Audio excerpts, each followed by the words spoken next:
அல்லேலூயா. வருஷத்துக்கு முன்னாடி ஒரு பிக்சரை பார்த்தேன். ஒரு பிக்சர் வரைந்திருந்தான். ஒரு சகோதரன் ஒரு பிக்சரை வரைந்திருந்தான். அதுல ஒரு சகோதரன் தன்னுடைய தோளிலே ஒரு சிலுவையை தூக்கி கொண்டு போகிறான். தூக்கி கொண்டு போயிட்டு இருக்கிறான். அது ரொம்ப வெயிட்டா இருக்கு. இன்னொரு சகோதரனும் அந்த தோளிலே அந்த சிலுவையை தூக்கி கொண்டு போகிறான். 2 பேரும் போகும்போது அதுல ஒருத்தர் ரொம்ப கஷ்டப்பட்டு அந்த சிலுவையை சுமந்து போயிட்டே இருக்கிறார். ஆனா கூட இருக்கிறவர் என்ன பண்றான் அப்படின்னா, சிலுவையில 4 பக்கத்தையும் கொஞ்சம் கொஞ்சமா கட் பண்ணான். மேல கொஞ்சம், கீழே கொஞ்சம், வலது பக்கம், இடது பக்கம். அப்ப கொஞ்சம் கட் பண்ணும்போது அவனுக்கு கொஞ்சம் பாரம் கம்மியானது போல இருந்தது. சுமை கொஞ்சம் குறைந்தது போல இருந்தது.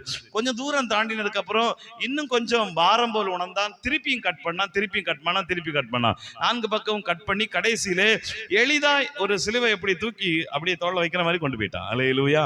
ஆனா கூட வந்தவன் எப்படி பண்றான் அப்படின்னா, ரொம்ப கஷ்டப்பட்டு இழுத்து கொண்டு போயிட்டு இருக்கிறான். ரொம்ப கஷ்டப்பட்டு இழுத்துட்டு போயிருக்கிறான். அப்ப இந்த எளிதாய் கொண்டு போனவன் சீக்கிரத்துல போயிட்டான். ஆனா இந்த கஷ்டத்தோடு வர்றவன் பேக்ல வந்துட்டு இருக்கிறான். ஆனா ஒரு சம்பவம் நடக்கிறது.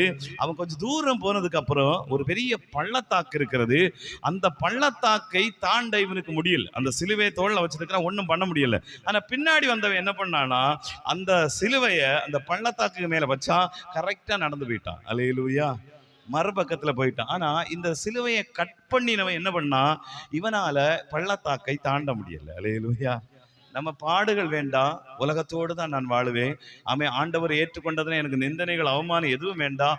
உலகம் என்னை எதையாவது செஞ்சிடும், அப்ப உலகத்துக்கு ஏற்றபடி வாழ்வேன்னா ஒரு நாள் மரணத்தின் பள்ளத்தாக்கை நாம் தாண்டுவோம். அப்ப மரணத்தின் பள்ளத்தாக்கை தாண்டுவதற்கு இந்த சுமையும் இந்த நுகமும் நமக்கு கிடைக்கிறது. இதை சுமை என்று சொல்லி ஒதுக்கிட்டோன்னா, நுகம் என்று சொல்லி ஒதுக்கிட்டோன்னா நாம தாண்ட முடியாது. அல்லேலூயா. அதனாலதான் இந்த சுமையும் நுகமும் நமக்கு கொடுக்கப்படுகிறது.